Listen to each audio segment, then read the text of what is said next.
ত্রিপালের ছাউনি উনানের ধোয়া ঢুকছে পশ্চিম দ্বারিকাপুরের আইসিডিএস। দক্ষিণ 24 পরগনার পাথর প্রতিমা ব্লকের পশ্চিম দ্বারিকাপুর আদিবাসী কলোনির 117 নম্বর আইসিডিএস কেন্দ্রের বেহাল দশা চরমে উঠেছে। খাতা কলমে প্রায় 90 জন শিশু ও গর্ভবতী মা নথিভুক্ত থাকলেও উপযুক্ত পরিকাঠামোর অভাবে কেন্দ্রের শিশুদের পরিস্থিতি এখন হাতে গোনা। পড়াশোনার চেয়ে মিড ডে মিলের খাবার সংগ্রহই যেন বর্তমানে এই কেন্দ্রের প্রধান উদ্দেশ্যে পরিণত হয়েছে। বর্তমানে মাত্র 16 ফুট বাই 12 ফুটের একটি দরমার ঘরে চলছে কেন্দ্রের যাবতীয় কাজকর্ম। মাথার উপর নামমাত্র ত্রিপালের ছাউনি, সেই সংকীর্ণ ঘরের ভেতরেই চলছে রান্নার কাঠের উনুন, একপাশে স্তূপীকৃত জ্বালানি। রান্না শুরু হলেই পুরো ঘর ঝাঁঝালো ধোঁয়ায় পড়ে যায়, ফলে শিশুদের বসার বা পড়াশোনা করার মতো কোনো পরিবেশ থাকে না। এই ক্ষতিকর পরিবেশের কারণেই অভিভাবকেরা সন্তানদের কেন্দ্রে পাঠাতে অনীহা প্রকাশ করেছেন।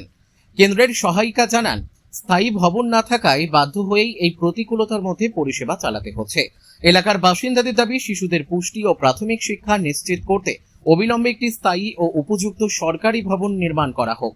কিন্তু কবে কাটবে এই দুর্ভোগ, এখন সেই অপেক্ষাতেই দিন গুনছেন স্থানীয় মানুষ। দক্ষিণ 24 পরগনা পাথর প্রতিমা থেকে রবীন্দ্রনাথ পড়ুয়ার রিপোর্ট, বিগ নিউজ বাংলা। অনেকে মায়েরা এসেছেন, খাবার দিয়ে দিচ্ছেন, ভালো ডাল হয়েছে, ডিম হয়েছে, অনেক কিছু হয়েছেও দেখছি। এর মধ্যে আপনারা কই বাচ্চা কই দেখছি না এখানে কেন? বাচ্চা এখানে রান্না করি, যেখানে এখানে খাবার দেওয়া হয়, বাচ্চা এখানে বসাবো কোথায়? ওই দুজন বাচ্চা আসে, ওদেরকে একটু তাড়াতাড়ি ছেড়ে দেয়। এখানে ধোঁয়া গরম, বাচ্চা বসতে পারে না। এমনি কত আছে, কতজন খাবার নিতে আসে? ও মায়ে করে করে 90 জন আছে। 90 জন? 90 জনের দুজন মাত্র আসে?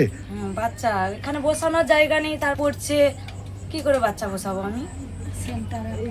আর এই যে আগুন জলে 2 ঘন্টা, তাই সেখানে যে আগুনের তাপ, একটা কারেন্ট নেই, পাখা নেই, কি করে বাচ্চা? এই আইসি সেন্টারের নাম কি?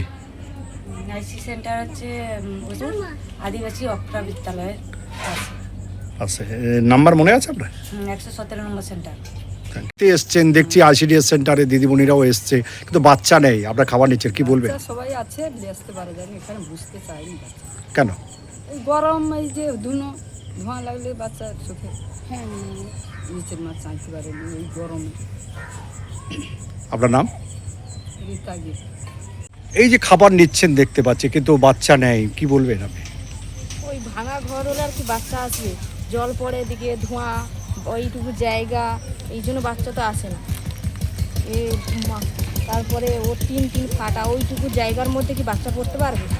ধোঁয়া হচ্ছে, বাচ্চা তো ধোঁয়া লাগছে চোখে না। ছোট বাচ্চা, তারা কি খুব বড়? আপনার নাম? আমার নাম আরতি দাস।